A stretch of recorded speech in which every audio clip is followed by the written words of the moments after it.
Kanina, gumamit ako ng calculator. Gumamit ka pa talaga ng calculator, ano?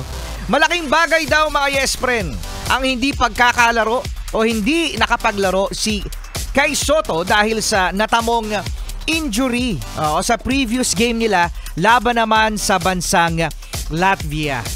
Kaya naman sa mga yes friend natin dyan, no? Sinasabi nila na sayang daw hindi raw nakapaglaro itong si Kai Sotto. At saka hindi ako nakapaglaro. Hindi ka ba nakapaglaro?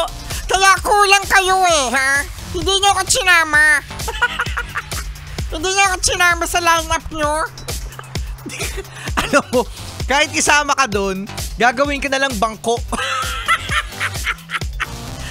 Ganon! Ginawang bangko si Martian, ano? Ikaw mismo yung inupuan. Mga loko kayo. Congratulations sa mga players natin at sa napakagaling na coach na si Team Cone, si Coach Team Cone. At ito nga talaga yung masasabi natin mga yes friend, ano? Puso! Yan, Sige, ganyan na lang naman kayo puro kayo puso. Kaya kayo nabibigo kasi puro kayo puso. Wag naman puro puso. Wag naman daw puro puso.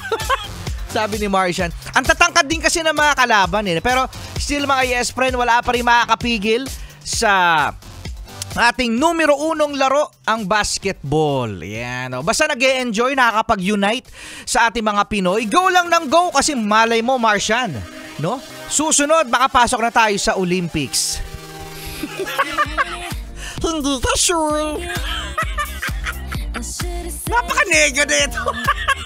Hindi ka sure. Rico Pañero! Martian! Hindi na kasi ako sinasali.